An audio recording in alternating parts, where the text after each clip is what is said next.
বন্ধুরা, তো মুড়ি হচ্ছে আমাদের সব ব্যাপারের সমাধান। সমস্ত খাবারের সমাধান হচ্ছে একমাত্র মুড়ি। তো বললো কেন? তাই বলছি, তাই শুনো। যেমন ধরো সকালবেলায় তুমি চায়ের সাথে বিস্কুট পেয়েছো না, এই চা দিয়ে ভিজি মুড়ি খাইলে। আবার জল খাবেলায় তোমার খেতে ইচ্ছা করলো, ওই ঘরে মুড়ি আছে জল দিয়ে ভিজি খাইলে।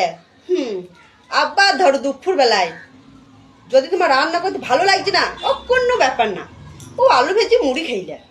হুম তারপর ধরো বিকালবেলায় তোমার কিছু খেতে ইচ্ছা করছি, ঠিক তারপর মা বলবে তো দোকান থেকে 10 টাকা চানা চলে এসে দুধ চা করে দিচ্ছি, দুধ চায়ের সাথে মুড়ি হেব্বি জমে, ওই খাইলে।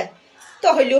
তারপর রাত্রি সারাদিন অনেক খাটাখাটনি গেছে, বা তুমি কোনো নিমন্ত্রণ বাড়ি খাইতে গেছিলা, এসে আর কিছু করতে ভালো লাগছে না, তো মা বলবে জল দিয়ে ভিজি মুড়ি খাইলে, তাতে পেটটাও ভালো থাকবে আর ঘুমটাও ভালো হবে। আবার যেমন ধরো ওই বন্ধুদের সাথে যদি তুমি কোথাও ঘুরতে যাও, ওই 10 টাকা ঝাল মুড়ি কিনিলে ওই টাইম পাস করা হবে আর পেটটাও ভরে যাবে। সারাদিন আর খাই খাই করতে হবে না। হইলো। না না না না, এত হয়নি, থামো।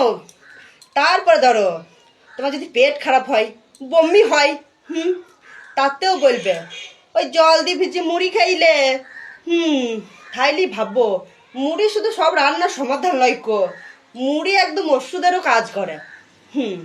তো আমার মতন কার কার এইভাবে মুড়ি চলে সারা দিন রাত, অবশ্যই কমেন্ট বক্সে একটু জানাবা। দয়া করি।